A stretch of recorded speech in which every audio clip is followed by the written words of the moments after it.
אפשר לעשות שלא נהיה מנודים. מערך הסברה הרבה יותר טוב. כן. מערך הסברה הרבה יותר טוב. אוקיי. להסביר, להראות שאנחנו לא באמת מי שמציגים שאנחנו, כמו, תן דוגמה. כמו עכשיו אומרים שאנחנו עושים רצח עם ושאנחנו אנשים רעים והכל, וכנראה זה בגלל ההסברה, לא מפורש. Bitch, a ribbon Coca-Cola. We invented the cherry tomato and Waze USB drives and the Iron Dome. Israeli salad, Uzi Stenton, Jaffa's orange grows.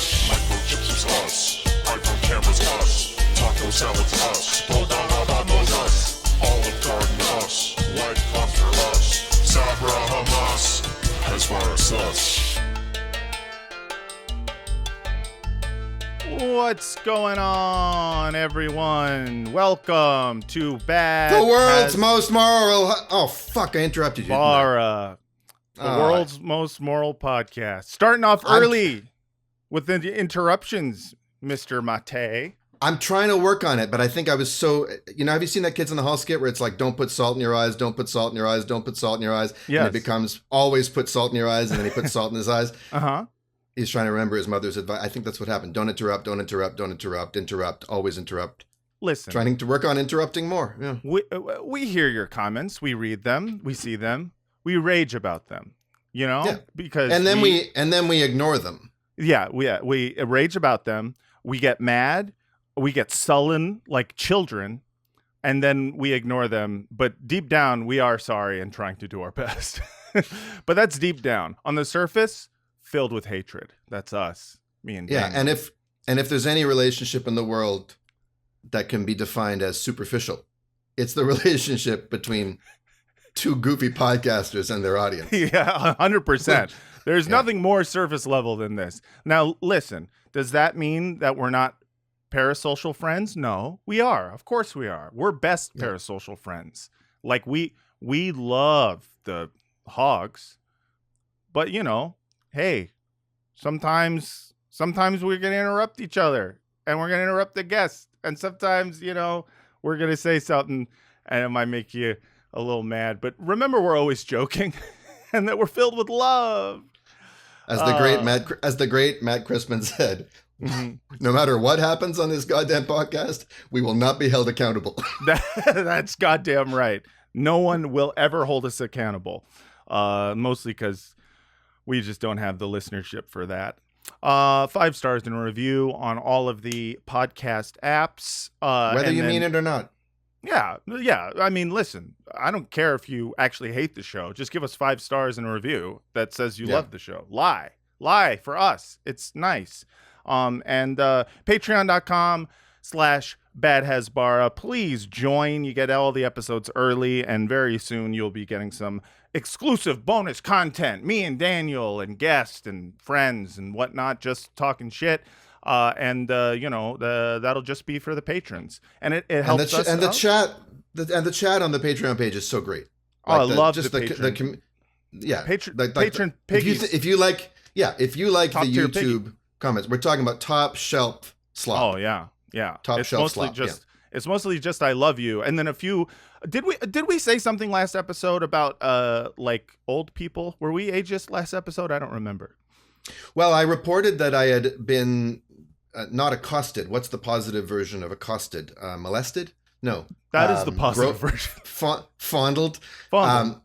No, she didn't do that either. She did something. It was just she came up to me and excited. I hope she's listening because I hope she enjoys that I'm doing this bit about it. It was in Liverpool and she came up to me and said, "It's your grandmother." Oh, yeah, right. I actually had someone stop me in London today. An older person or a younger person? No, a younger person. Named, shout out to Bilal. London Bilal. Everyone knows him. Yeah. The one and only. Yeah, exactly. And said he loves the podcast and it's just his kind of humor and he shares it with all his friends. But yeah, last week we were talking about older people. Yeah, no, I wasn't sure if we said something bad or not, just because of the cryptic nature of the comments we got from a bunch of older listeners. And they were nice comments, so I didn't think necessarily that we did ageism, but I was not sure if it was in response to ageism. Point is we also have older listeners, which I love. All the, Bubbies and Zadies out there, the Nanas and the Pop Pops, shout out to you for listening to two strong young gentlemen who can open up any fucking jar we see. Strong yet vulnerable. I asked my 80-year-old father yesterday, Dad, are you listening to our episodes? He said, yeah, most of them. I said, are you enjoying it? He said, yeah, mostly. Really? Wait, you should try to get him to specify what he doesn't like. If he says Matt Lieb, then I won't feel bad or anything. Oh, I'm sure it's not you. There might be some humor that he might consider either puerile or abstruse, which are two of his favorite words of literary criticism. I don't think we do puerile or abstruse. I think we're very serious and our comedy is highbrow. For example, Do not come. Do not come. I want you to come. Oh, I'm sorry. Bibi wins. Bibi wins this one. I know. I tried, Kamala. I tried. I wanted. He made the better case. Come on. He wants us to come. That's what we want too.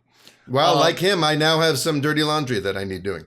Oh, absolutely. And we will get into that at some point in the episode. But before we do that, we need to bring in our guest. I'm so excited to have this guest back on the pod. A return guest. Last time this guest was on, Daniel, you were not on the episode, and then you later met up with this hilarious comedian, and you guys hung out and stuff, which I was jealous of because it was real life. But ladies and gentlemen, everyone else, the author of A Portrait of the Piss Artist as a Young Man, it is comedian Tadhg Hickey. Hi guys. Hi. Hey, what's up? Aww. You're here. We're all here together. Love it. Not making fun of your name. No. Somebody This just time. interrupted me. Somebody just interrupted me. Fuck. Oh, sorry. Yeah, he's gonna do that sometimes. Okay, cool. But Yeah, cool. That's a thing. we need a penalty box like in hockey. I respect, like that's the language I speak. So we need 2 minutes for interruptions. That's 5 minutes something. for flag. I think that's something Adam can build. Adam, you're gonna have to build like a penalty box. We'll still be able to hear and see Daniel, but there'll be bars over his screen. That'll be great. No, you shouldn't be able to hear me. I'll have to write my stupid puns on index cards and hold them up. That works too. Listen, you can either mute yourself or we'll mute you. Either way, I want to see you behind bars. Yeah, me too. Me too. Ty, How are you, Tadhg, dogs? it's so great to have you back. Yeah. And I'm glad I get to be here this time. Yeah, we're great. We're fine. I'm across the Irish Sea from you. I'm in London. Oh yeah, nice. What are you doing over there? Consorting with your enemies. Oh no. The Not king? promoting this, no? What is that? Look at that lovely piece of nonfiction paperback available now. Have to say, love guys, it. it's a classic. It's an Classic absolute book. classic. Yeah. I don't have any jokes. It's actually just a great book. I don't have any jokes. Like I've got some jokes as we go on, but none about the book. I'll be honest with you. I haven't read it yet, but mostly because Oh my god. I don't want to like improve. If that makes any sense. Yeah, you shouldn't, Matt. I don't recommend it because it'll only end up giving you compassion for yourself, Right.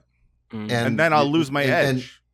And you'll lose your Self-hatred edge. is my whole fucking thing. Without self-hatred, then I'll like turn into go from a self-hating Jew to a self-loving Jew, and then I'll be like, I'm Israel Chai and shit, and I don't think we want that. It's funny, man. Exactly. Like even on the first podcast, I really got that sense from you. I was like, this is a guy who doesn't want to improve. Yeah. And it's so lovely. It's so refreshing these days because nice. everyone's trying to, make themselves better. I think fair play to you, man. Yeah, Wow. I'm built different, Everyone else is like, oh, I want to have like a closer relationship with my family. I'm like, no, farther away, more emotional distance. I think it's healthier and it feels good. Are you really tall as well, by the way? Huge. I'm very big. I'm What are we talking? 6'6". That is bullshit. I thought you were a little guy like us. I can never tell height over the the screens and stuff. So like when I first met Daniel, I was like, oh, I'm quite a bit taller than Daniel. But then I wanted to no offense, Daniel, but I am a giant. That's not like me. I'm not talking shit. Oh, Yeah, I'm yeah. quite a bit taller than you. I just thought to myself, I'm very like if we played basketball, I could block you sometimes. Is that If all we right? played basketball, you'd have a laugh. Yeah. I don't play basketball. Yeah, I we'd bet have you no could, business though. playing basketball, really. No business. But No. I didn't know. Yeah, I didn't know. You guys are you're both what I would call you guys regular size people. I would say I'm about 2 feet taller than Daniel, Mhm. but I'm still Yeah. about 2 feet shorter than you, Than though. me. So Okay. yeah, it's Yeah. fucked up, man. I'm basically It's fucked up. I'm basically like just below the rib cage. It's Mhm. just feet. Yeah. Like I'm, which doesn't even make me like a little person, because people have, actually like limbs. I am literally just an upper torso. Mhm. And then a Great couple writer, of- though. Great Yes. writer. Yes. Yeah. And you know what? Thanks, man. I shouldn't call you guys regular guys, regular size guys, because that's the myth of normal. Written by That is so Daniel not and- true. I think you need to read it. My God. I am a Joompa Loompa. It's true, Adam. Yeah. Wow. That was great. Well, Tadhg, we're very excited to have you on here. So much has happened this week, but I want to start off with something that Daniel alerted me to before the podcast that I didn't know. Did you go to Iran? Yeah. Whoa. Oh, fuck's sake. I mean, we don't have to We're talk starting with about that, are we? it. No, we don't have to talk about No, it. let's We do can- it. Let's do it. Let's do it. All right. Iran So- so far away. So how was Iran? it. Was that fun? Let's do it. Iran was a bag of laughs. Yeah. Yeah? I really Why did you go enjoyed to it. Iran? Well, it's a funny story. So they were having a festival as part of there is like a media and arts festival, but it was Gaza themed in Tehran. It's called the Sob, SOBH, I think. Sob? Is that Okay. that's probably how you pronounce it. You're asking me. I don't know how to pronounce it. I don't even pronounce the name of this show right. Yeah. Was it a fundraiser for Hamas weapons, or I hope so. was it like a? I hope yeah. so. Well, I hope so, because otherwise I've wasted my time. Yeah. Who did I give money to? Yeah, exactly. So Yeah. they asked me to come over because they gave me actually an award for kind of, and I don't want to brag, but it's Yes, a you do. stunning. it's Yes, you do. Stop the malarkey. No, Where is please. it actually? Yeah. I'll go get it. But no, they actually gave me this. They were like, you got You gotta read this book. because they're all into I- self improvement over there, like, you know. Yeah. I think Farsi is one of the languages it hasn't been translated into. Oh, that's too bad. But so it was like a festival, Gaza themed. They gave me a little award, and I did some workshops around Palestine and stuff. There was like definitely, well, I can't confirm or deny, but there was definitely like Hamas types and kind of Hezbollah types pottering around the hotel. Sure. So I was a big fan. I was a big fan of the whole thing. One of the most remarkable things, right? So I'm not an idiot. I know that there's human rights issues, as there are human rights issues everywhere. Sure. I didn't get invited over by the government, and it wasn't like, if you come over here and say this, this, and this, we'll give you like lots of money. It was Right. There was nothing. There wasn't like, just do whatever you want. They asked me to comment on the president's death, because when I on day 2, that's when the helicopter crash was. When I got there, it was so bizarre. So like the Oh, country was in shit. kind of I ended up going to the funeral and everything. You went to the funeral of the president of Iran? It was basically me and the supreme leader did Next to each most other? of the speeches. Do you know Yeah. how fucking Forrest Gump that footage is going to look like in 40 years? I was And there's our boy Tadhg Hickey at the funeral of the president of the Islamic Republic of Iran. A few years later, somebody shot that Iranian president. I don't know if I was supposed to say a few words, but I just came in with them. Wait, I just said, Did I need to know? Okay. no. At this point, I'm like, what's real, man? What's real? Sometimes we lay the irony on so thick on here. I'm like, I stood up and I was like, guys. I'm like, yes-anding myself into an alternate reality. But you did go to the funeral. I did go to the funeral. I was one of about maybe 3 white people on the streets of Tehran. I was treated like a little prince. They were so lovely. I had 1 or 2 people asking me for pictures and stuff because they knew some of the sketches. Like, it's a massive pro-Palestine place. But anyway, let me get my little whinge out of the way. So I came home. There was like an article in the north of Ireland and there was an article in the south of Ireland. And they were both kind of, the north one was really damning and the south one was kind of on the fence, but they were moralizing, basically. And I got an awful lot of moralizing online. And I just thought it was interesting, guys, because like I've been to London many times. You know, you guys are living in the States. If I'd have visited the US, for instance, at the moment, I'm fairly sure nobody would have bat an eyelid. And look at the human rights abuses that are ongoing via the US and Britain right now. But because I went to Iran... Name one. Yeah, I can't think of any. You can't just... Well, if you're going to put me on the spot, I obviously have no idea. Like literally, what has the US ever done that's wrong? Fair. Thank you. Rocky Thank 5? you. I think Rocky 5 was a mistake, but... Yeah. But that's not the government's fault. So I'd love your take on Iran though, because I didn't swan over there going, oh my God, yeah, I hear they're treating gays and women really bad. I got to get myself over there. Like it wasn't. Listen, I worked for Al Jazeera for many years, and so I got an assload of people just being like, how could you like, and I was actually, that's paid for by the government of Qatar, and so like people could easily just be like, wow, so at the end of the day you're just a shill. I was like, all of our videos it was AJ Plus in San Francisco. We were like this online news comedy show. Oh yeah. And all of our videos were about American politics, like the idea that it would be influenced by the politics of Qatar. Like, I was like, I don't actually think I know what the politics of Qatar are outside of like, we very much enjoy the soft power of having a news network. The politics of Qatar are right there in the country's name. They are the instructions for what to do to a woman if you find that she has had premarital sex. That was great. And he didn't even interrupt. It was brilliant. He just let the moment pass, and he came in with a really sharp comment. He's on fire. It was great. I see more of that, Yeah. You wait. I got acupuncture. You didn't wait long enough. I wasn't finished. There's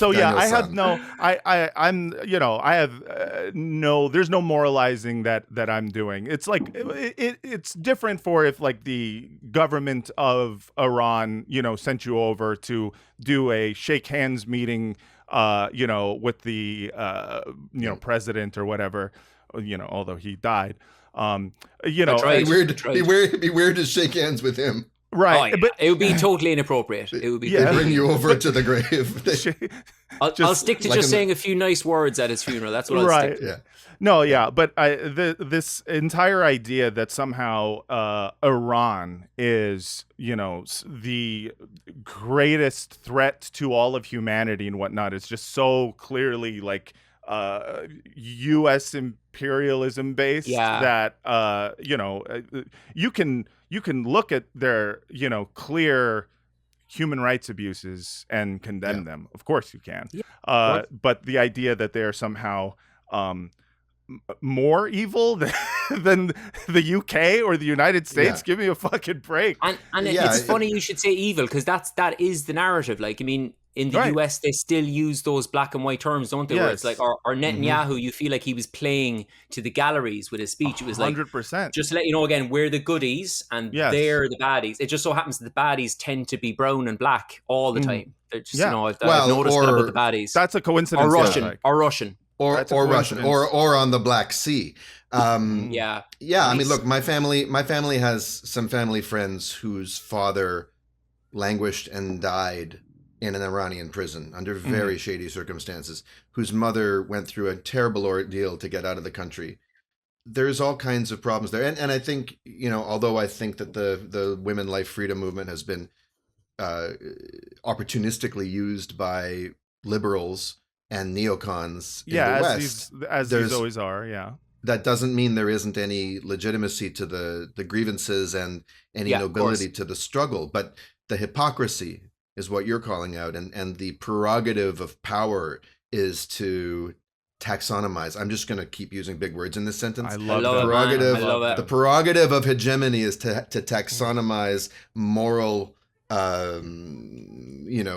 gradations. And So true, dude. I just love because I don't know the smart words. Sorry, Adam just said we get it. You've been to therapy. No, like you know how you say history is written by the victors. Yeah. Well, good and evil is written don't by the read, to be hegemons. honest. Yeah. Yeah. And the notion that Russia is uniquely evil or Iran is uniquely evil, only people who are up to some evil shit say things like that. Yeah. Yeah, And I'm not sure if I believe in evil, to be honest. Anyway, I just think there's human beings, and some are more flawed than others, and some of those more flawed people are in power. I'll tell you one more thing about the hypocrisy. So I was over there with a filmmaker from the north of Ireland, right? And he what? had What does he make? a film maker. We say film, okay? Isn't that like a part of a cell, like the phylum? I love to fight the two. I'm sorry. Just like 6'6", like. I'm and just saying, it's, there's two syllables. Philum, there. I hardly even know him. Hey, Philum, I just met him. Tough neighborhood. Fuck, I meant to do you're good. You're going to You're really good. regret this, because I was making a really sad point. And you're Oh, gonna no, go ahead. You're I'm going to look sorry. back on this and you're going to be mortified. No, what'd you so my buddy is Tyke, the only people who feel regret on this podcast are the guests for coming on. Last week was a case in point. 25% of the audience. listeners, too, at least. Finish your damn film Okay. school No, I want to story. hear about the film. My filmmaker friend from the north of Ireland, Sean Murray, great guy, he was over with me, and he has had either directly or indirectly several members of his family murdered by the British state, right? So like the British state, not to go into a whole history lesson, but they used to arm and aid and abet loyalist gangs, right? So his family members would have been killed, and like right up to number 10 Downing Street would have that information that they would have signed off on those operations and whatnot. So are you telling me that guy is in Iran going, well, it's so much morally worse than Britain, at least? You know what I mean? Like, I think for him to go to London is probably, I mean, this isn't within living memory as well. It's not like this old colonial thing, or like they killed effectively their own citizens. You know what I mean? So I just think it's laughable that any country in the West could position themselves as morally superior to any other country in the global 100%. South, particularly. Like, And of course, the effect of all this is not to make you hate the regime or the government. The intended effect is to make you not see the people as people. Yes. Exactly. You can no to longer consent- think of. You can no longer consent think to a of war. to consent to a war. You Yeah. can no longer think of Palestinian civil society as existing. Everything has to be, toddlers are plotting suicide bombings. Yes. There are no longer, reasonable human Iranians going about their business and trying to live their lives, just like all of us, living under rulers they wouldn't, wake up and voluntarily choose if we lived in anything like a world with any agency for populaces. Exactly. They have to be brainwashed, and it's all projection of what we do to our own people, Yeah. Lovely people, by the way. Really, really nice people. Yeah. And as you say, the Iranian, sanctions really just hurt ordinary Iranians, like, as opposed like the government, whatever. But yeah. Well, I remember when I was in Cork with you, my goodness, 4 months ago now. Jesus. You were still trying to make up your mind about whether you were going to go. And we were having a conversation with an Iranian fellow, and you were trying to get. Oh yeah. You were soliciting his advice, and he wasn't quite cottoning to what you were asking, but you were like, "Listen, God. am I gonna get canceled and and blacklisted if I do this?" And I forget what he said, but he was just not quite understanding. But Matt, on the whole, are you glad you went? I'm really glad. I'm really glad I went. It was a great experience. But just to say, on that evening that you're speaking about, Daniel is so assertive in a beautiful way. Have you seen this guy in action, Matt? Like, he's... Oh, yeah. See, in Ireland, we just, like, I will sit down listening to somebody telling me something, story related, and I'll have no interest in it at all. But I will sit there until one or both of us die. That's the most Irish thing I've ever heard. That's what I mean. Like, we would much rather die than be impolite. Like, it's unthinkable to be impolite, but like to die. The so-called potato famine. There were potatoes right outside. Someone was just telling a long, boring story. We were just being polite about it.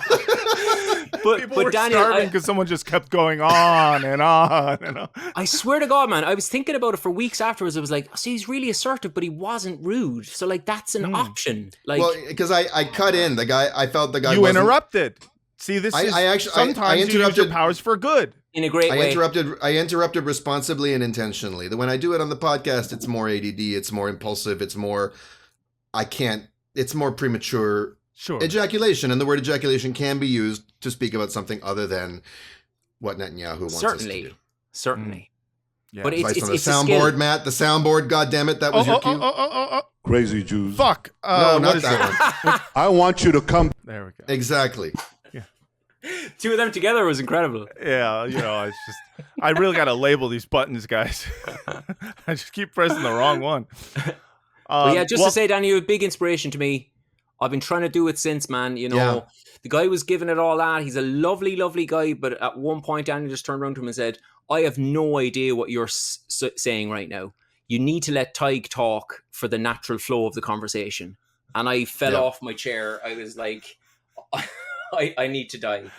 And this was a guy who was buying us. He was buying us dinner. Like, he had some clout in the situation. He had kind of he wasn't a mafioso, but he had a kind of he has this over you. Like if I interrupt this guy, is he not going to take the bill? Absolutely. Plus, lovely he's guy, Iranian. By the way.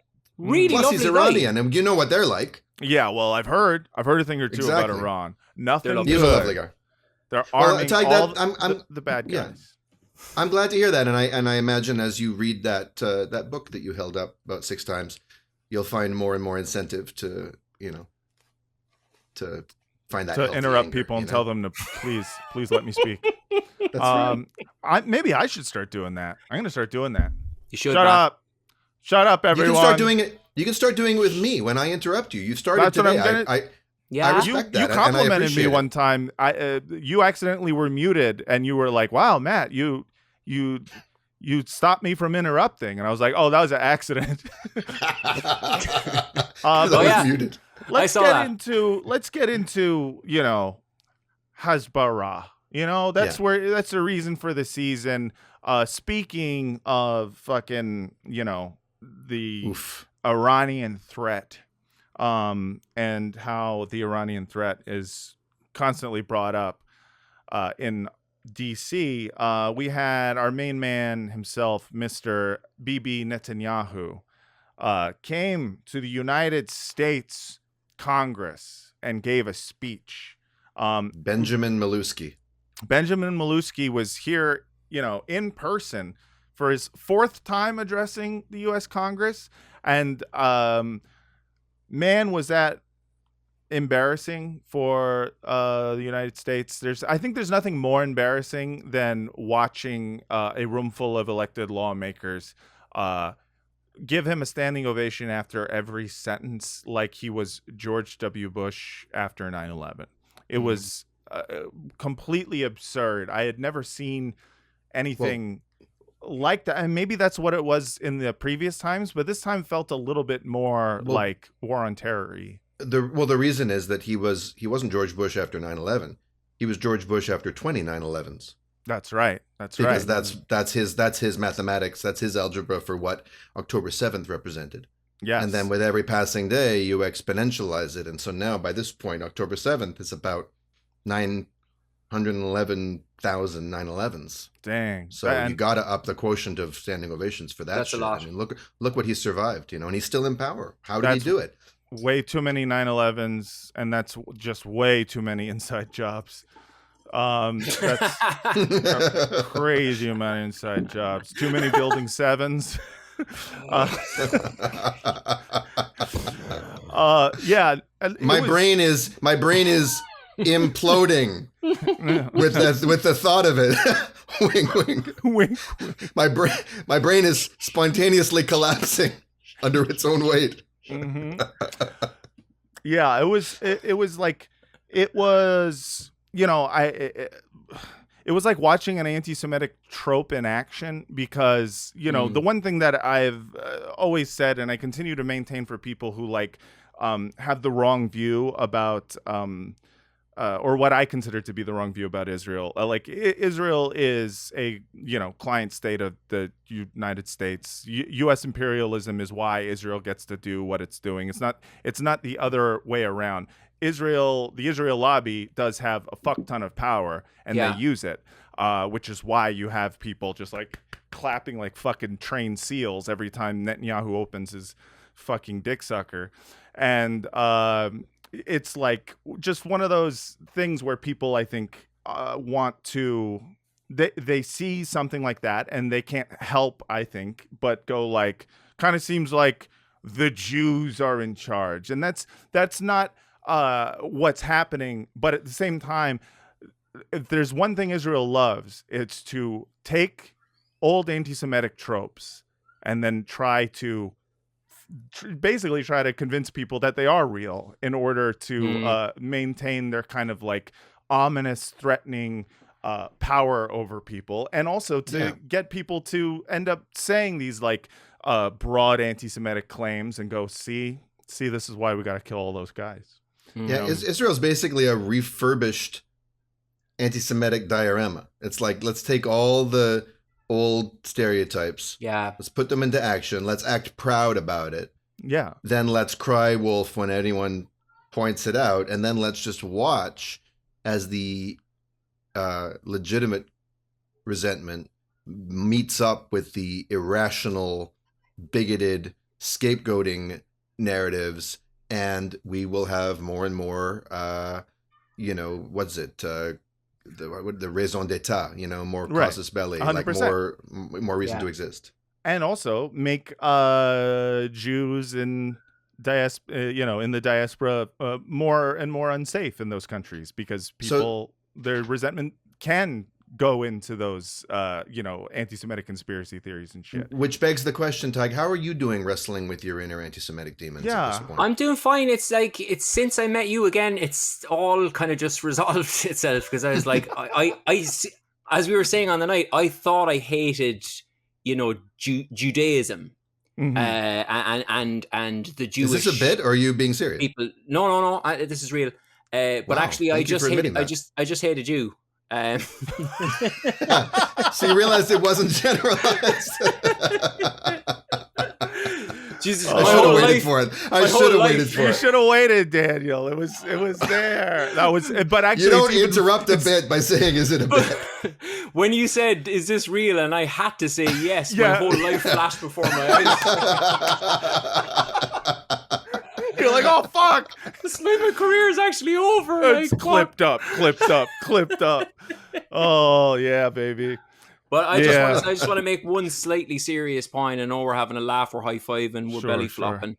Mm-hmm. But imagine being a fucking Palestinian listening to that shit. That's all I kept thinking. I was like, it's to say it's the final insult is an insult.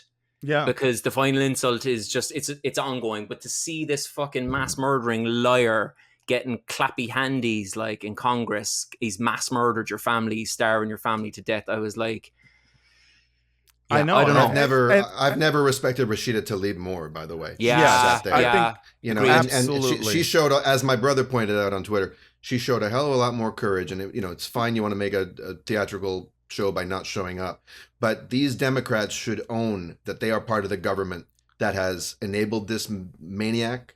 Totally agree. And what she did, I think, was and given who she is and what that must have been like for her. Yeah. Oh, sorry. Keep going. No, that's all I have to say. Totally agree. It's just, it's easy to say, "Oh, I'm not coming in," and then get like lots of clicks on Twitter. But it's a show of defiance to stand there or to 100%. Sit there and do what she did. Yeah, it was extremely impressive. And especially if you can say, "Oh, I was otherwise occupied. I had another engagement." Most of the no shows weren't even. Yeah, they didn't even perform the function of the theater that they were hoping it would. Yes. But yeah, so when you say, imagine being a Palestinian listening to it, that's why I think the image of Rashida Tlaib sitting there listening to this fucking horse shit from Netanyahu was so powerful, and she held up a wonderful sign. Protests that are going on right now outside this building, not that many, but they're there, and throughout the city. Well, I have a message for these protesters. When the tyrants of Tehran, who hang gays from cranes and murder women for not covering their hair, are praising, promoting, and funding you, you have officially become Iran's useful idiots. Hell yes. Hell yes to her holding the sign. Hell yes to her holding the sign. And thank you, Bibi, for the nice little plug for Aaron and Katie's podcast. That's right. Useful idiots. Yeah. No, I mean, it was like, I think Iran was just the recurring theme throughout this thing. And this is just one of the things that Israel has been trying to do for so long now, which is get us. Go ahead. Can't help but feel that was a pop at me. Oh, 100%. You think? I Well, listen. missed it. You think Bibi doesn't know? Yeah, right. Yeah. I think Bibi doesn't know that. You don't think that's egocentric of me? Well, when he said the tyrants of Tehran, it's pretty often it's awful close to the Tig. It's the Tigrants. The Tigrants. That's what my family thought as well. Yeah. From Tehran. You should do a live comedy album there and call it Tigran. There's something there. I'd like to. Not all my puns are as good as Daniel's puns. Sometimes I try puns. Sometimes I try. I like Tig rants. But also I have another. I put Gilbert and Sullivan on my docket a few weeks ago, right? For I am the perfect model of the modern or the Sabra Major General, who's like 15 years old. Oh yes. We should also do a remake of the Pirates of Penzance, the Tyrants of Tehran. Oh yeah. Well, I actually don't know that one. Is that? I don't know all your musical theater references. Sometimes you don't know my musical theater references. You don't know my rap, and that's why I just stick to Ghostbusters and The Wire. He doesn't read you either. He doesn't read your book either. Just you didn't read my book. You didn't. I wrote this book called Mein Kampf. Holy shit! No, not that one. It's called My Struggle. It was about me doing drugs when I was a kid. I didn't know that in German that was Mein Kampf, and so now I have to retitle it because apparently in German it's not selling well. Is it self-published? Well, yeah. I mean, Of course. Haven't you guys thought of doing? Hasn't the book company done some promo for your? Didn't you have a big anniversary recently?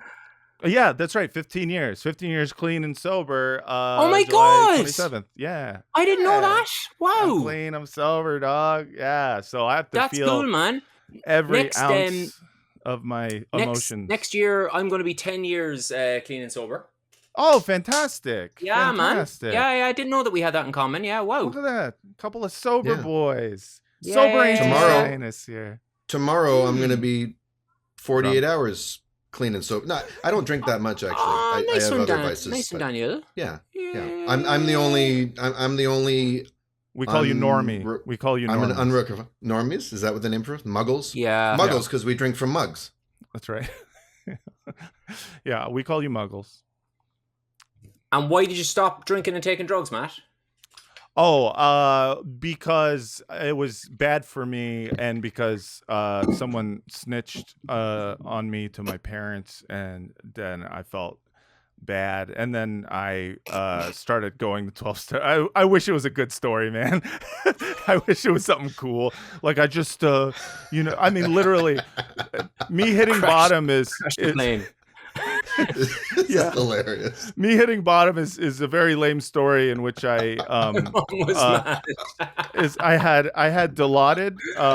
I was like really into Dilaudid by then. I was an opiate addict, and then my friends found out I was still using opiates. They were trying to stop me from using opiates, and then they told my family, and then I moved back to Los Angeles, and then I wanted to use the last of the Dilaudid I had, and but I was an IV drug user, and there wasn't a needle or a rig, as we call it. Oh wow! So I looked everywhere, and I found a turkey baster, and so I put a turkey baster of Dilaudid up my butt, and that was me literally hitting bottom. Oh wow! That is bottom. That is bottom. Yeah.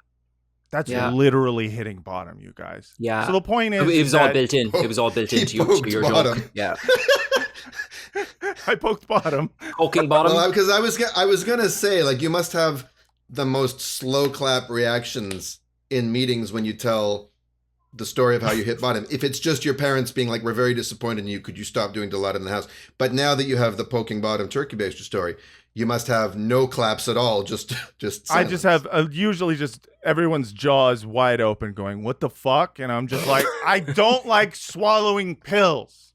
They make me gag, so they have to either go in the vein or up the butt. Okay. Stevie Nicks had to hire someone to blow cocaine up her asshole at a certain point because her whatever that's called septum had been completely deviated. I like that there's a good portion of the listenership of this podcast who have listened to my other ones, so they know these stories. They know me from the Fraudcast, they know me from Pod Yourself. But there's also a now much larger portion of podcast listeners who just are, radicalized on Palestine, who are now like, what the fuck have I been listening to for the last 4 months? This guy's putting Dilaudid in his asshole and fucking clapping. Like, this guy, what the fuck? Anyways, the point is I'm clean and sober now, guys. That's great, man.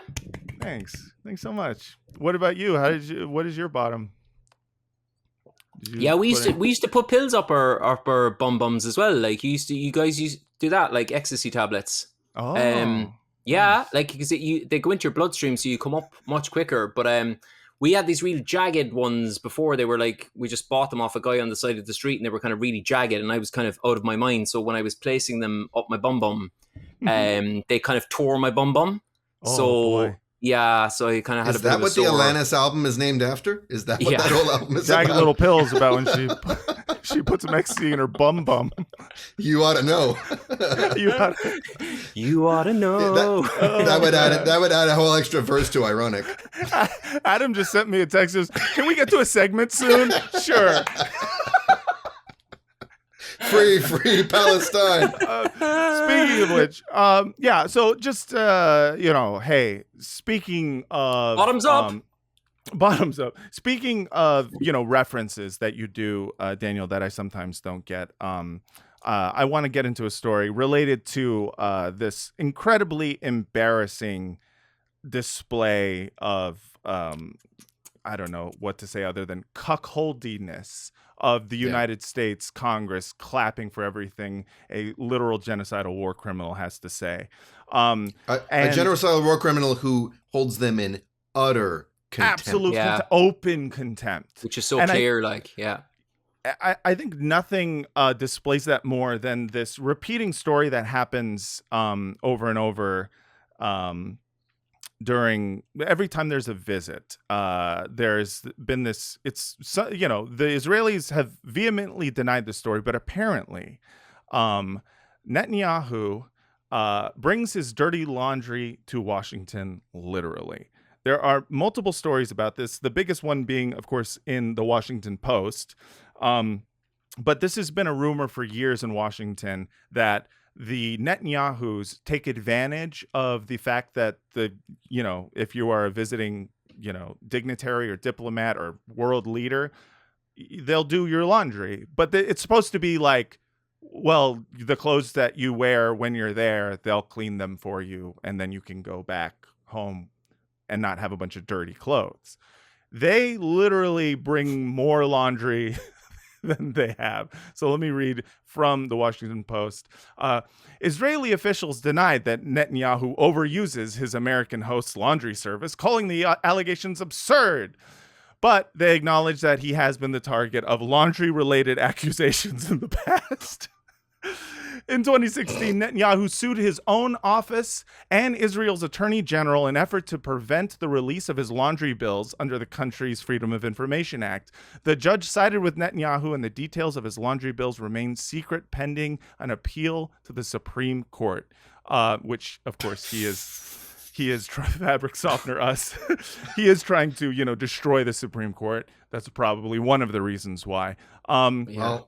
So over the years, the Israeli leader has developed a reputation among the staff at the U.S. president's guest house for bringing special cargo on his trips to Washington, bags and suitcases full of dirty laundry, according to U.S. officials familiar with the matter. The clothes are cleaned for the prime minister free of charge by the U.S. Staff, a perk available to all foreign leaders, but sparingly taken advantage of, given the short stays of busy heads of state. The Netanyahus are the only ones who bring actual suitcases of dirty laundry for us to clean, said one U.S. official. After multiple trips, it became clear this was intentional. An incredible fuck you. Like, that is, like, if you're trying to flex nuts on the U.S. public and the U.S. Congress about the fact that you can easily take advantage of taxpayer money, I mean, what other symbol is there than doing that? It's weird to say this about somebody that I absolutely hate, but it's actually quite, it's good. It's a good play. It's quite, it is a good play. It's quite skillful or something. It's just malevolently brilliant. I know. As like a person who also like runs on spite, I'm like, ooh, that was a good one. You know, I like spite. Yeah, you know, I mean, it's definitely a good way of, you know, trying to show people that you're you know, you mean you don't want to improve. Business. That you don't want to improve. Exactly. Yeah, and also it's miserly, it's stingy, it's what can you say? He's sort of well, one might say in certain circles that he's, well, should we? But yeah. Okay, turkey baster up the ass, boy. Let me speak. He's Jewing the American people. God Let's just damn say it. God, lovely. It. Now, I just shout out to all the other Gen X's and boomers listening to this who, like me, now have the song Dirty Laundry by Eagles member Don Henley in their heads. Oh, yeah. About politicians and, you know, kick them when they're up, kick them when they're down. Sure. When they're up. It's about the media. No, yeah. I mean, listen, I don't know that song. I'm only... Of course you don't. Of course you don't. I'm only familiar with current music. And because of that, that is not the song that I would have chosen. Of. Matt Lieb is Brad. Yes, I am Brad. Yeah. And so I have just a little song for that I'm going to play just a little of for people who might be a fan of Kendrick Lamar. Oh, hey. And brilliant. The song Love. Here we go. Reports say he got his dirty laundry cleaned at the expense of another country, and that the Israeli Prime Minister and his wife carry bags of dirty clothes on state visits just so that they can be dry cleaned for free. I'm coming around for my money. There is nobody can stand up to Bibi. The world's most moral podcast. I'm coming around for my money with a bag of dirty laundry. Do my laundry.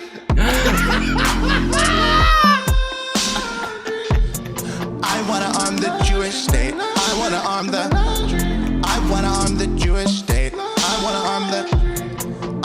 arm the Jewish state. I'm giving you bombs and planes and doing your and I'm helping you steal more land while doing your laundry. Keep it 100, I'd rather not fuck with the Israel. Oh my God. Finish the job, don't got you got nothing. Hey, you need something. Hey, need PR spin, Hasbara shit, a New York Times story. I bet a lot for you. Only one lie, I'm kidding. We homies for life, yeah, homies for life, yeah. Coast on your lies for you. Do your dry cleaning, take our tax money, launder all your claims. I know what you need. Already I'm 10 forever, my friend on Israel's side. So go genocide the Palestinians. All right. I'm giving you bombs and guns. So yeah, you know, hey, listen. Okay, all I can say about that is capital letters, all caps, damn, period. Nice. Okay, that was extraordinary. Brilliant. And it just, I feel like you're throwing the ball back over to me because I did the remix and that went over great, but this is fucking a cut above. Mm-hmm. I love that song. I love that album. Kendrick is repping the West Coast. So are you. I'm so glad because there was part of me that I was like, I wonder if no one will know this song Oh my and God. it'll just be for like 5 people who are just like, this is great, and then everyone else just going like, Oh no. it seems like I mean, a fun song.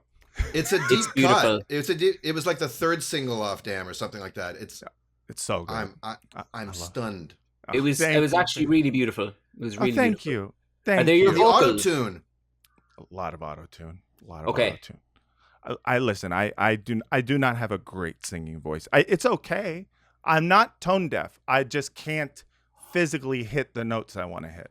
All I which would is say worse. is I have a stunning singing voice. That's all I want to say. Just for future stuff, I just want to throw actually it out think there. you do though, right? You actually do. I could tell because you sung a little bit of Alanis Morissette just a second ago, and I was like, wait, someone just hit those notes perfectly. We should do a musical. I hear you do? Wasn't I at that? Weren't we at an Irish pub together in Cork? Which it's not surprising that it was an Irish pub. Yeah. What We got kind of loads. pub is there got in loads. Cork? That'd be weird if It's it just wasn't. We have so many. It's just called a pub, and there was songs, and I think I did a couple of songs. Yeah. And you did one. Did you sing the Parting Glass, or was that someone else? Yeah, it was like, it was a Parting Glass. Yeah, that's right. Yeah. Oh. Yeah. What a great song. We should do a musical, guys. We should do a musical. And I'd like to make a comment as well on the fact that this has been a whimsical, ridiculous, weird kind of people shoving stuff up their ass type podcast. Yeah, But would it be fair to say, though? So far. Would it be fair to say that there's healing in that too? That like we've all lost. I certainly put my hand up. I've lost my mind completely like months ago in this whole horror. So to have a laugh is kind of like a necessity. Yeah. This is what otherwise, we're I hearing feel like from, I'm gonna. But this is 100%. what we keep hearing from people. Like I Same. fully expect that suddenly we're gonna get substantial amounts of comments, or even one being like, "Guys, can you fucking honor the dead and suffering, please, with a little decorum and dignity?" But what we keep hearing from people who you might expect that from is the irreverence, the absurdity is homeopathic. And it's medicinal, and as long as that's the case for people, then we don't have to do the other thing that would be impossible for us to do. The rest of the day is depressing. Come on. Yeah, that's right. Yeah, that's right. like you can only take so much utter fucking evil and depravity. Of course, if you believe in evil, which whether or not you call it evil, you can only take so much child murder before your body just physically craves either a Kendrick Lamar parody of Love about Bibi cleaning his laundry, or a story about putting Dilaudid in your asshole. Now, what was the just as a fellow songwriter, what was the thing that sparked in your mind? Oh, that would be a good. Was it the laundry? Was it when you heard that word and you were like, what song is that? And then you sort of reverse engineer. Nice. Yeah, it was that. It was also, I was just in a long car ride up to San Francisco, and I just started playing songs. I was like, what if this song was about laundry? And then my car died. Speaking of maybe I'll do a They Not Like Us. Hey, an Israeli version of They Not Like Us. We're passing the ball back and forth. But speaking of the fact that my car literally did die on the way up to do those shows in San Francisco. By the way, Bad Hasbara fans who came out to those shows, thank you so much. It was great meeting you. But my car literally broke down and died on the way up there. It's still up there, and so because of that, it's time. Money. It's time for a quick commercial break where you listen to these ads. Buy all of the good products that they're, whatever they're hawking. I'm sure it rules. So buy those products, buy those services, subscribe to that streaming thing.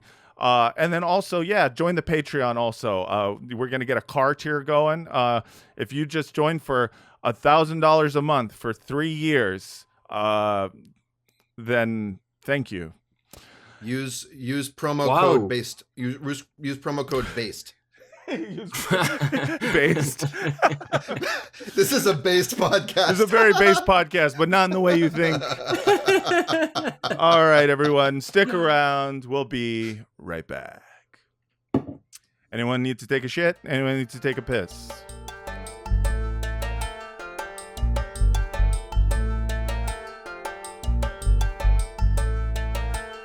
And we're back. Daniel, are we back? Daniel? Hi. Hi. We're back, baby. Talking with Tadhg Hickey, who is It's an honor. Such a pleasure. hilarious comedian. Iran-backed hilarious comedian. Just, someone who all of the Ayatollahs are just raving about these days. Are there lots of Ayatollahs? Is there one guy or like a group of guys? I don't actually know. Hundreds of thousands. Oh, damn. Yeah, that I saw, but I'd say there's lots more. Before we get into this next story, I have one more thing I wanted to show people. It's just show you. Listeners of the show have already seen this and heard this. But there was a incredibly racist meme that we talked about on the podcast a few episodes ago. Oh, yes. That showed different types of anti-Zionists, and one of them was Irish. One of them was you, Tadhg. Yeah, That's what I said. Yeah, and here Uncanny. it is. That look at you. The Irish. We were occupiers. We were occupied too. That's why we support Palestine. Has no other real arguments. And I just wanted your thought on that. First of all, is that an accurate representation of what you look like? And second of all, don't you think you're being a little hard on Israel? Because the only thing that you have to relate to them is you were also under a brutal occupation by Western power. As I said to you at the time, I think that cartoon is uncannily like me. Like 100%. It looks a lot like me, and I was a fat kid. It looks like me in school, and I used to wear tricolor T-shirts as well. Actually, yeah. But yeah, like I fair play to them. I think they're dead right. Yeah. What did they say? They say that your whole argument is we were once occupied too. That's why we support Palestine. But you have no other real arguments other than that. Your whole argument is human empathy and solidarity based on that. Yeah. I think that's like true. Treating your whole argument is the golden rule. We're just so determined to be polite, as well as I was saying that, like, we don't want to hit them. You wouldn't want to try to make some other argument. No. That would be impolite. So we just say, look, we were occupied too, guys. Yeah. We're not trying to gang up on you. We're not trying to write a bunch of different reasons. So we're just doing one and then just putting it out there. Well, maybe that would be effective for the global Palestine solidarity struggle if each country or each constituent of Palestine chose one argument to go with. I think sometimes American activists try to do too much. That would be it's much genocide, better. And it's apartheid, and it's white supremacy, and it's Jewish supremacy, and it's imperialism. Make up your mind. Pick a talking point, and we'll divvy it up. There's enough to go around. Right, and we'll all let each other have the one thing, and can't all just talk about decolonialization. It's just like, come on, someone's got to just, one of them just got to be like, oh, I just hate Jews. You know what I mean? Exactly. I was going to say that way we would cordon off the pure rank anti-Semitism, which would both make it more effective, but also the rest of us wouldn't be contaminated by it. Exactly. Yes. The anti-Semites would be seen and heard, but not seen and heard too much. Right, exactly. Love it. And we can just do we were occupied before as well. Just kind of cutesy kind of empathy. Yeah. We'll do that, like really polite stuff. Yeah. It's really, it's just such an adorable argument. I mean, that's all you have. Like, oh, we were also occupied. Like, come on. It's so cute. What else you got? The Irish.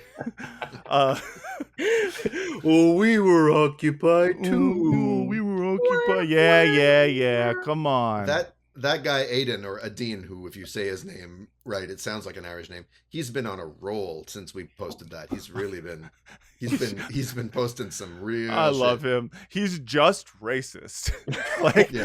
There's like certain Zionist posters who are like very much trying to live in that in between space where they're not. They're like, I'm a liberal, Western, progressive, pro-democracy guy. Yeah. And so I'm going to find ways in which to condemn the entire, not just Palestinian people, but the entire Arab people as problematic.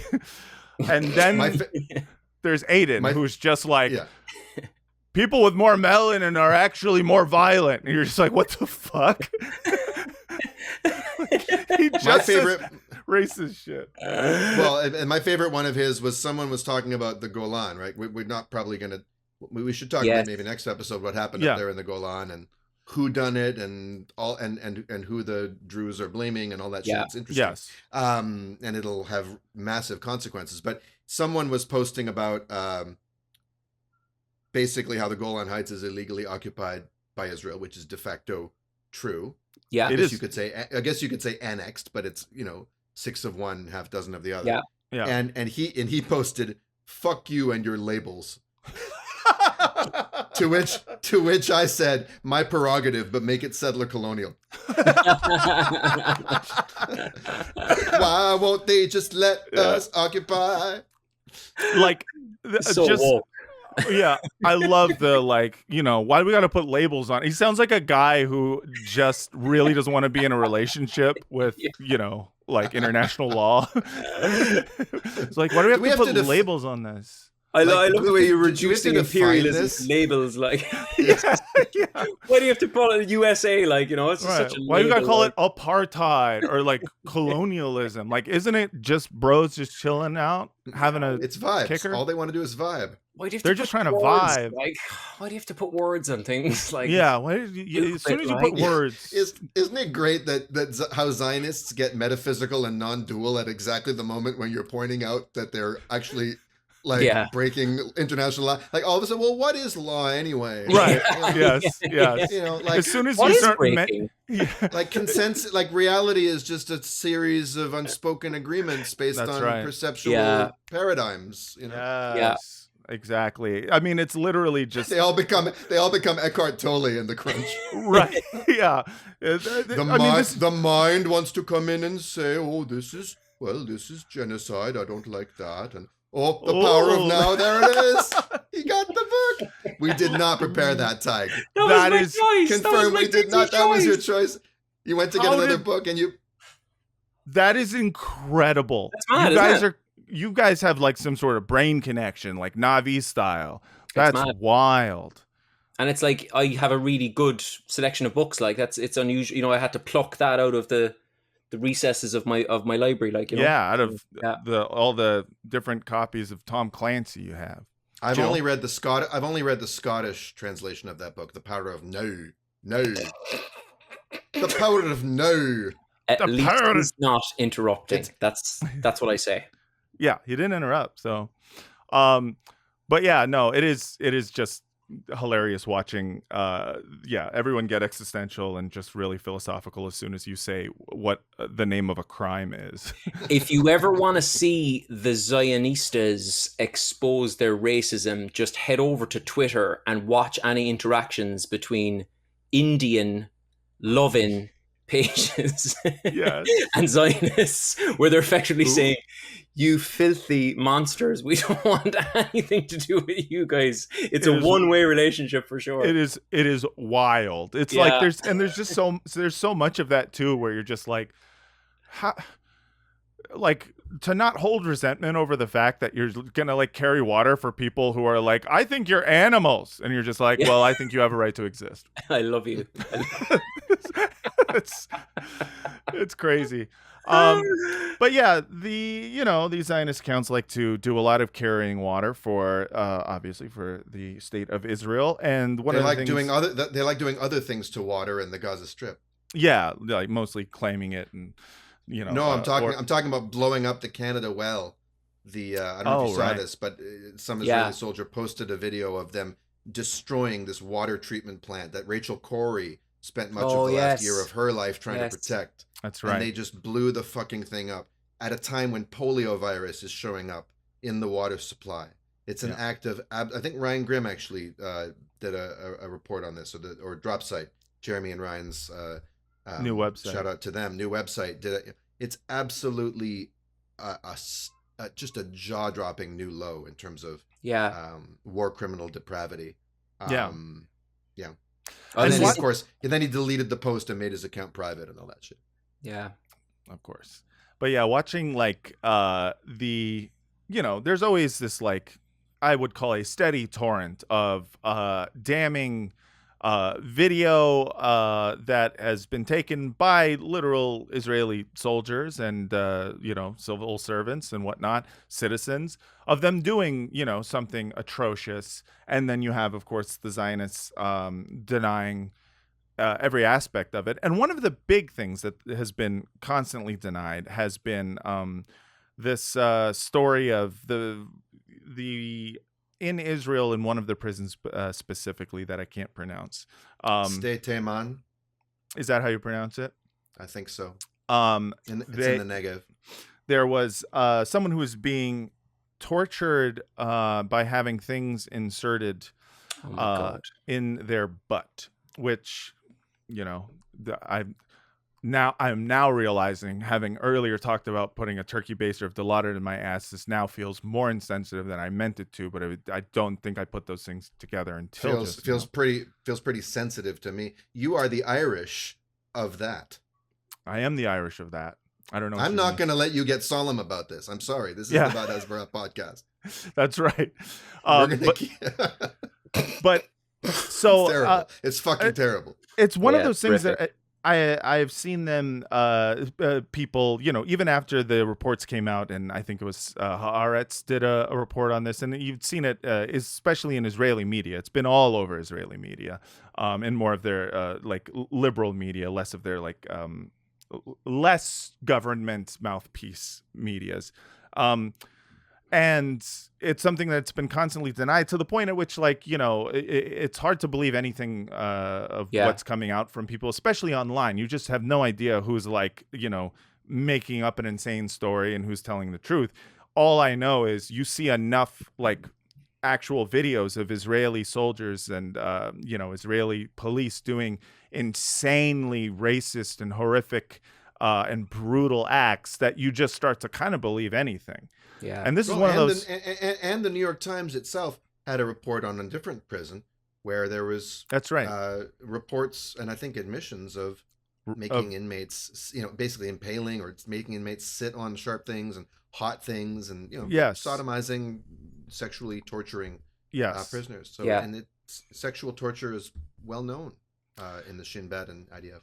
Yes. And so, Daniel, you sent me this video recently from the account I Really Hate You, who is, I believe, an Israeli who reports on all things Israeli and Israeli media and does fantastic work. Excellent follow. Yeah, great follow. And this is a video of the in this clip we see the Likud member of the Knesset, Hanach Milwidsky, announcing a voting strike in response to the attempts to arrest the rapist soldiers, the aforementioned ones who were literally my sweet Lord. And just to be clear, there were videos that also came out earlier today of police arriving to interrogate or arrest those soldiers. And the soldiers are pushing and shoving. There's a soldier being like, fuck you, no one's arresting me. I gave my life for this country. We're doing this for you. There's MKs, there's right-wing politicians trying to get between the police and the settlers, and the soldiers, basically saying no one's arresting our boys. It's total chaos. It's a country gone absolutely bananas from the inside.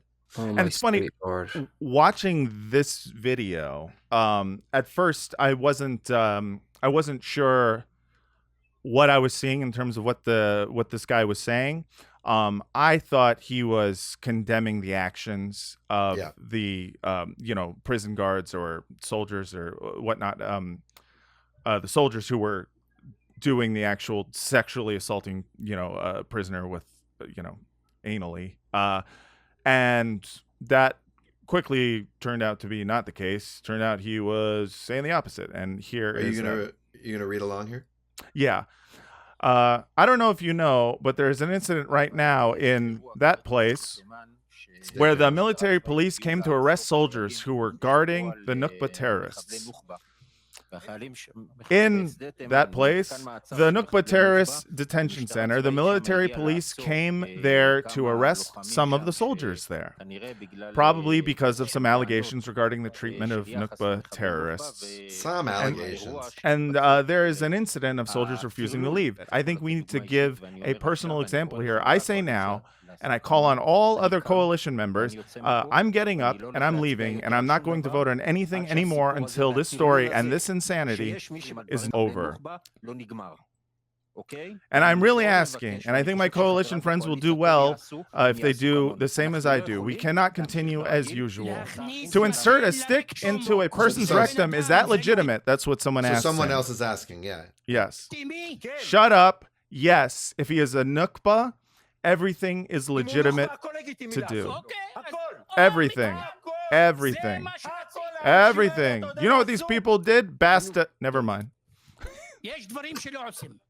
So, I think that was an Arab member of Knesset asking him that question, and I love his response. He's like, "Is it legitimate to stick something up a person's rectum?" The response he gets is, "Shut up." If he's a member of Nukhba, it's not a term I've ever heard.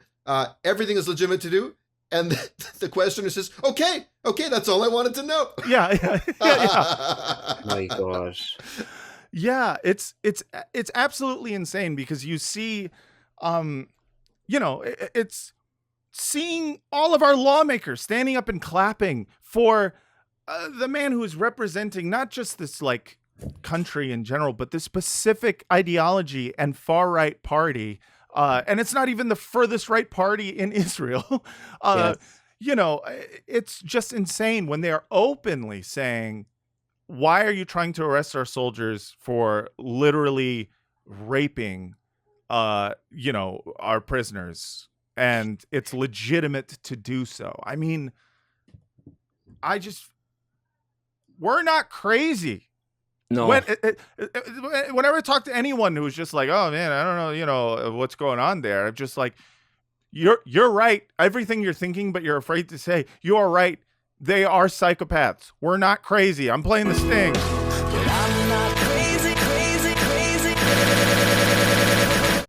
We're not crazy. Guys, I listened to your Greg Stoker episode. Yeah, great guy, really great guy, so impressive.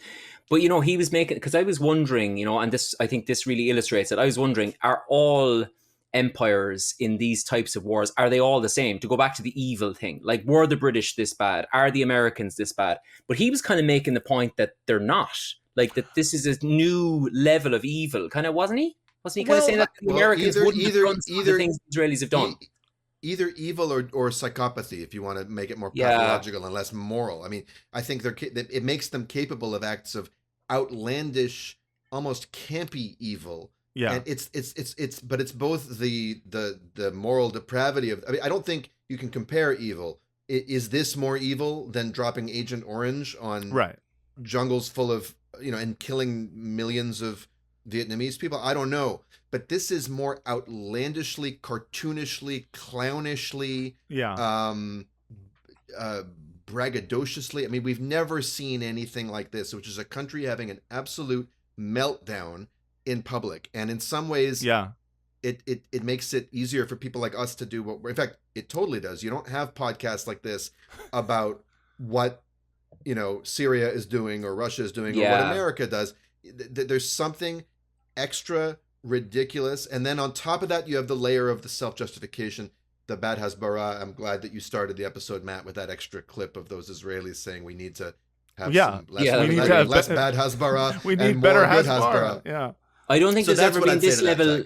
I agree, but I think there's never been this level of depravity or psychopathy, whichever way you want to look at it, that's so evidence-based, that's being live streamed. I think that's the difference, isn't it? So like, it's so utterly transparent that I don't think we've ever had that before, obviously because of technology and just the time we're living in, but it feels like they just do not care. Like, they just do not care. I think it's that. I think it's that we're seeing it live stream because, I mean, the depravity of the American colonists against, the Native American population was, not live streamed. Yeah, not live streamed. And you can guarantee it was insane. And you can guarantee that at some point there was a public hearing where some, conscientious colonist said, well, are you saying that it's legitimate to, rape a squaw and give her family smallpox and the person's saying until they accept Jesus Christ, anything's legitimate. I mean, yes. They were like, we also like slavery. We think everything's legitimate. If we don't consider them people. But actually, the closest analogy I can think of for Israel is the Jim Crow and slavery South. Yeah, something extra 100%. Confederate and campy and over the top, emotional and self-pitying and sentimental about slavers. It's that kind of rotted to the core culture. So it's not just an empire doing things over there, but it's right here on our home soil in a contained area with a kind of everyone's against us and blood and soil. This is our way of life. Yes. Yeah, John Mearsheimer makes a similar point. Yeah, I think that's a really strong analogy. Yeah, and I think he said it before you as well. I think. Yeah, but it's a personalized hatred, which is I think what is different. Thanks for that, Tyke. Thank you. I got it. Oh, I missed it. I'll listen back. I bet it was good. But John Mearsheimer has done most things before me. He tied his shoes before I tied my... A portrait of a piss artist. I wanted to ask you about your piss art, because I'm a big fan. Yeah. I've tried to make piss art of my own, but I end up just getting everything all wet, and it doesn't seem to have much of a shape. So, what is the secret to the way your piss... It's just like your coloration is beautiful. It's free flowing. Yeah. It's expressive. It's wild. It's very kind of unfettered. It's quite beautiful, actually. Yeah. Is asparagus an Irish crop? It can be. It can be. Yeah, it certainly can be. I like to pee straight out a window on a hot summer's day as well. I like to. Viscosity. Yeah. That's what Adam says. Shout out to producer Adam Levin, as always. He's doing a great job. He's very witty. He's doing great. I'm a big fan. We learned all our tricks from him in terms of one-liners. Just to finish what I was going to say about... sorry. No, you don't have to be sorry. Only Daniel has to be sorry. Okay. No, but just, in terms of the difference... Get mad at me. No, I will not get mad. I do not want to improve. I will live with resentment. Okay? Pretend he's your car. Oh, I'm going to hit you. and you're still not going to work. No, just to finish what I was saying is I think that's a perfect analogy talking about Jim Crow South because of the personalized level of hatred and dehumanization and also living with the people. We don't live with Iraqis.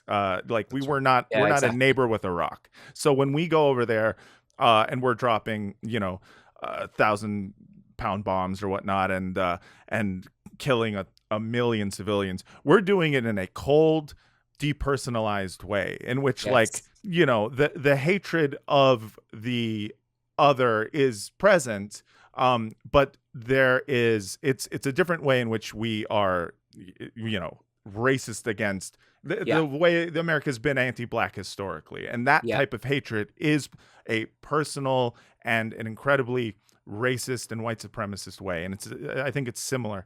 I think the other reason that this feels unique is because in doing these live streamed acts of savagery, essentially, I mean, what else can you call it? They then go on TV and, different media outlets and in front of Congress and talk about the savagery of the enemy. Yes. So it's not just that they're live streaming a genocide, it's that they're gaslighting you about it. And that's what makes you feel fucking insane. Yes. That's the part of it that feels, I think, unique to everyone. That's bang on. I think there's a point adjacent to that as well, because people here are often comparing the situation to the north of Ireland. And one thing that's very clearly different is that the way the Israelis are behaving right now, in my opinion, it's very clear that they don't want anything approaching a peace settlement. I mean, if you read the history, they've probably never really wanted that anyway, but it's so clear that when they do the things that they're doing right now, they're basically saying to the Palestinian population, no, you couldn't possibly sit down and talk peace with me after I've done that. You know what I mean? Right. Whereas in the Right. North, there was always, well, first of all, there was more parity between the two sides anyway, but there was always a sense that, like, if you got these people to sit down, that there would be a possibility of talks, and that Right. as that was, turned out to be the case. Now it feels like you've never been further away from peace talks ever, like in the whole history of the conflict, and the barbarity of the acts is making sure that's the case. Yeah, which is, I think, why it's appropriate to make Jim Crow South and slavery and America's history with anti-blackness as the analogy, because that is also what slavers and white men and in general thought in the United States. Like, how can we ever live together? We need to have a plan before we end slavery, and that plan's got to be like, first we got to like move them all to Africa, or we got to do something because how are we just gonna both be citizens after everything I've done to this family? Right. Yes. You must, before I take my boot off your neck, you must consent to have your arms amputated so you don't have anything to attack me with. Promise you won't attack me. Like, yeah. And I think, Israel is constantly put themselves in this position in which anytime there could have been progress, they just go back into that racist state of fear in which they are like, no, we can't ever be safe until we finish the ethnic cleansing of Palestine. And then, beyond that, who knows? Because once you do that, it's like, well, also all of our neighbors need to be ethnically cleansed too. Lebanon, Syria, So it's really, it's a tough position to be in if you are just a tricky one for sure. A regular Israeli with a normal brain, I really hate you, who has to sit there and watch all of Israeli society constantly and crumbling and getting worse. And the Israelis or Israeli citizens or people who live, Hebrew Canaanites or whatever they want to call themselves, who are in my life, who are not Zionists, who have family there, some of whom live there, some of them don't. I'm very close to some of them.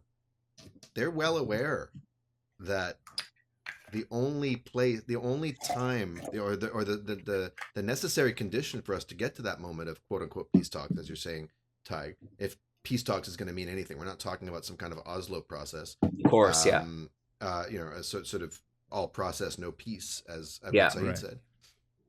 What's going to be required? It's that parity you're talking about.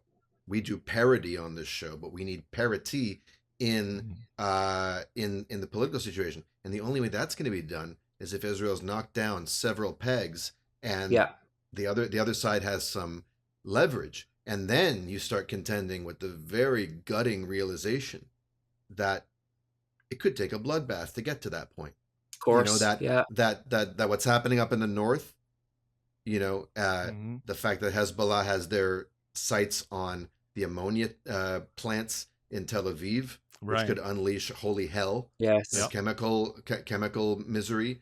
The fact that the Houthi drone was able to penetrate all these things. On the one hand, horror of horrors for the citizens of a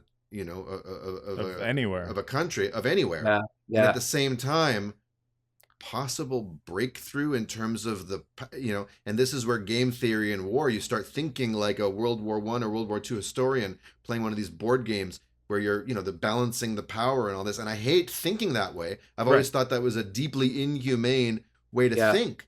But in terms of living it in real time, how else? I mean, Norman Finkelstein's been saying for years that it's going to take a colossal defeat for Israel to stop what it's doing. And now I'm rooting for that. Kind of I am. And at the same time, but not with any glee. No. And hoping to God there's another way. Right. Yes. That's why, the only other way I can think of is just like complete isolation, Quarantine. Yeah, seriously. Like, South Africa style economic isolation. Like, 100%. I can't see any other way, in which I'm not hoping for, I don't want a bloodbath. you know, and it's like it's an insane position for a government to put their own people in, where it's like, you know, this is it. And that's why, you know, I blame the United States as being not just complicit, but being like a primary player, primary actor in what will be the future killing of a lot of Jewish people and Palestinian people. And those clapping seals in Congress. Yes. Yeah, and that's a legacy. The Democrats who performatively didn't show up but don't do a goddamn shit thing to stop it at other times. Yes. Are primarily responsible. Yes. Because they're the ones that keep the faucet on. Yes. Keep the opiates, keep the Dilaudid going up the turkey baster, you know, right into the asshole of the Knesset. Oh, lovely. Lovely circularity to that. Well-rounded. You know, we're a well-rounded podcast. Yeah, it is, you know, but you see Israeli society completely collapsing in the most insane, like, kind of hilarious way, because they're just so out of touch with the rest of the world that they can't help turning people into radicals for Palestine. And I think the best example of that is recently, so the Olympics is happening. And recently there was, I assume this was a football match between Mali and, is it Mali? Mali and Israel, yeah. Soccer, and Israel. And I'm sorry, I'm like, why is he making another drug joke? Why is Mali playing? Exactly. If it's Israel, it's Mali. Thank you, Adam. Yeah. So a jagged pill of Molly was crammed way up into Israel's ass. Apologies to the proud African nation of Mali. Yes, apologies. M-A-L-I. Yes. And someone was giving an interview, and then all of a sudden a random fan of Israel shows up, and you just have to see this video. If you haven't, it's fantastic. Here it is. What do you think about the game? I thought it was a good game. I thought in the beginning Israel was better, but now Mali is is destroying them, I think. Israel is not bad. Israel is not bad, but I think Mali is going to destroy them today. No, I'm just talking about football. I'm just talking about football. No politic here. Okay? Free Palestine. Free Palestine. Free Palestine. And then the guy and his wife start chanting at them, fuck you. Yeah, fuck you. Just this dude literally was like, this, I'm just talking football. Israel's good was the first words he spoke to this fucking Smurf. Better than that. Israel's not bad. Yes, Israel's not bad. Which is literally all Israelis want to hear from the rest of the world. He did go 180 degrees rather quickly, though, didn't he? Yeah. That's the effect of Israeliness on neutrality. You can't be neutral on a train where there's Israelis waving an Israeli scarf in your face. I've never seen that level of that level of entitlement to just go around kind of preempting criticism and trying to drown it out and kind of it's incredible. That's again new level stuff, like that level of entitlement. Are you about to drown it out? Yeah, to drown it out with politics while saying no politics. No politics here. And, the dude he spends the first 20 seconds of that video essentially just being like, no, please, I'm just want to talk about football. And then the dude is just like throwing up the Israeli flag going, no politic here. What do you expect from people, man? There's levels of annoying that are acceptable in society. This is unacceptable. No. There's like taking a guy and just turning him immediately into a member of PFLP. You know, God bless you. God bless you.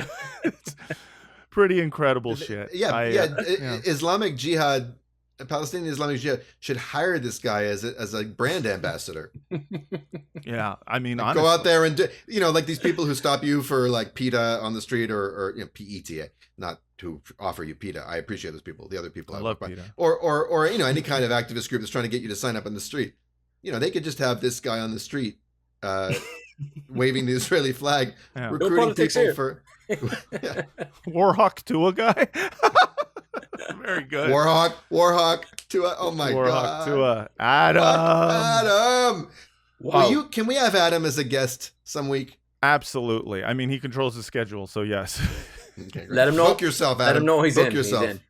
He's in. Before we get out of here, we should just talk to Tadhg, without interrupting him for a little bit. Mm-hmm. Tadhg, what do you have to say about stuff? Well, I had COVID, guys, so thank you so much for being gentle with me. I'm still a bit brain foggy. I probably should have said that. Should have said that at the start. No, you weren't. You were great. I couldn't even tell. Oh, thanks, man. Thanks. Yeah, I had a real bad dose of the old COVID. Just be careful out there, guys. And obviously, this is my way of telling anybody that I've been around over the last couple of weeks that they're really quite ill. Whether they realize it or not. But other than that, man, yeah, look, it's been a pleasure. It's been a pleasure to have a laugh because I have to say, man, I feel beaten by the whole thing for a couple of months. Like, I was at a march the other day and I just kind of felt, this needs to be over. Yeah. And there's no end in sight. It's a very unusual thing to be part of. It doesn't feel like there's any kind of like impending cessation to the nightmare, and yet you're still actively kind of participating in it in your own small little way, obviously. But this gives me hope that there's other guys out there who are trying to do their thing and keeping a lightness to it as well at times, which is kind of a sanity preserver. So, my whole life and my whole career is still on hold because, this genocide is against all odds, is still going on. So, thank you for your friendship. Yeah, we love you and we support you. And, if you ever get invited back to Tehran, hit us up. I love Iran as well, just to say that, but I also I love you guys. And to say, I get asked constantly, I mean, like probably once every couple of weeks in Cork or Dublin, if I'm coming back on this podcast. People love this podcast. You actually have a lot of fans in Ireland. Yeah. Ooh. Yep. I want to go to Ireland real bad. I've never been to Ireland. You gotta come, man. Let's do a Dublin show. Oh, that'd be so much amazing. Fun. Yeah, live. It'd be great fun. Dude, live in Dublin. I was supposed to see Katie Halper last week for a live in Dublin, but because of this bastard COVID, I couldn't. But love her, big fan. But yeah, let's us do a live. Dude, which reminds me, we need to have some women guests. Yes. That's coming up. Folks. Folks, everyone listening.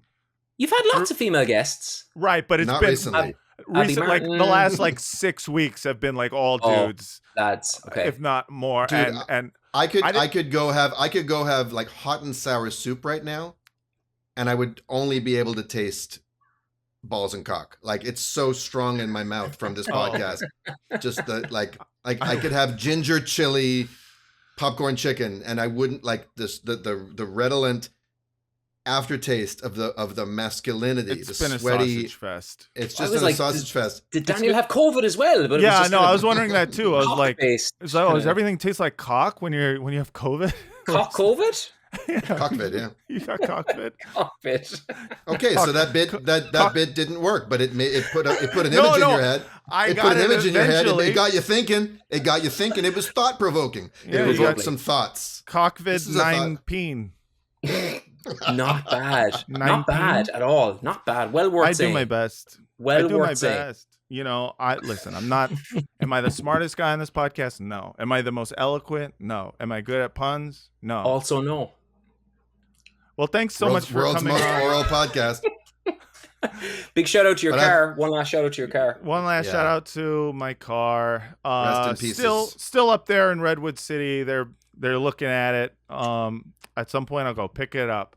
But thank you, Tadhg. The book, once again, for everyone, is called A Portrait of the Piss Artist as a Young Man by Tadhg Hickey, and also The Myth of Normal, which is a different book written by my co-host Tignacious D.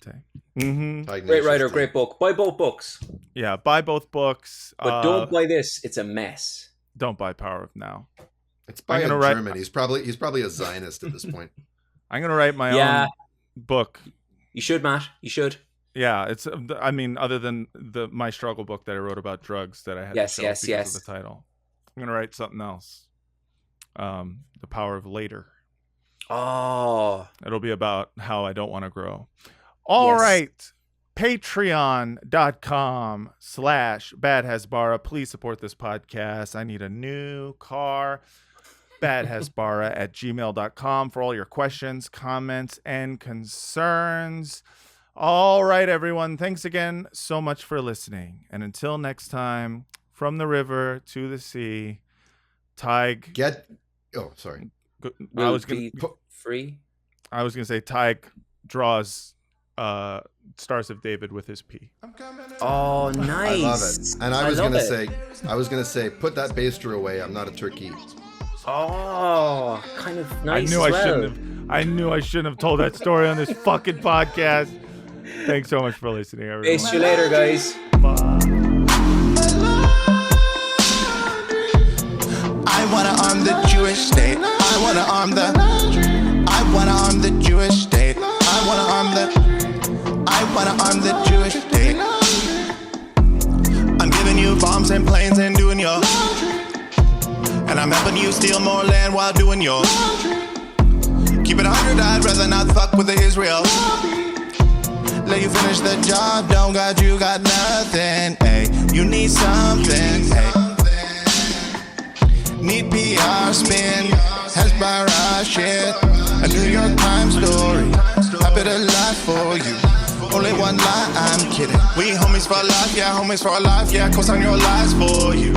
Do your dry cleaning, take our tax money, launder all your claims. I know what you need. Already I'm 10 forever, my friend on Israel's side. So go genocide the Palestinians.